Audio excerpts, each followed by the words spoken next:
How do we define a non-believer? A non-believer does not only mean those who don't go to church, or those in other churches rather than ours, but even those in the same church as us, but have rejected Christ. 2 Corinthians 6:14. Be ye not unequally yoked together with unbelievers. For what fellowship hath righteousness with unrighteousness? And what communion hath light with darkness? As believers, we are called to live a life that is separate from the world. This includes our relationships, especially when it comes to marriage. In 2 Corinthians 6:14, Paul warns us not to be unequally yoked with non-believer. But what does this mean, and why is it important? What does it mean to be unequally yoked? In the Old Testament, the Israelites were forbidden from yoking an ox and a donkey together, plow a field, according to Deuteronomy 22, verse 10. This was because the two animals were different in strength, size, and temperament, making it difficult for them to work together effectively. Similarly, when a believer marries a non-believer, they are unequally yoked. They are joining themselves to someone who does not share their values, beliefs,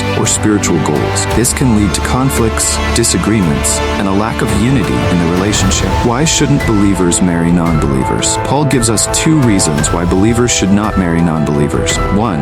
Righteousness and unrighteousness cannot mix. A believer is someone who has been made righteous through faith in Jesus Christ, according Romans 3, verse 22. A non-believer, on the other hand, is still living in unrighteousness. When a believer marries a non-believer, they are joining themselves to someone who is not living according to God's standards. 2. Light and darkness cannot coexist. Believers are children of the light, while non-believers are still living in darkness, according Ephesians 5, verse 8. When a believer marries a non-believer, they are bringing light and darkness together, which can lead to spiritual conflict and compromise. A non-believer does not only mean those who don't go to church, or those in other churches rather than ours, but even those in the same church as us, but have rejected Christ. If you are a believer who is considering marriage, make sure that your partner is also a believer. If you are already married to a non-believer, pray for your spouse's salvation and seek to be a witness to them of God's love and grace. Remember that your relationship with God is way more important than any earthly relationship. And by the way, subscribe now and let's grow together.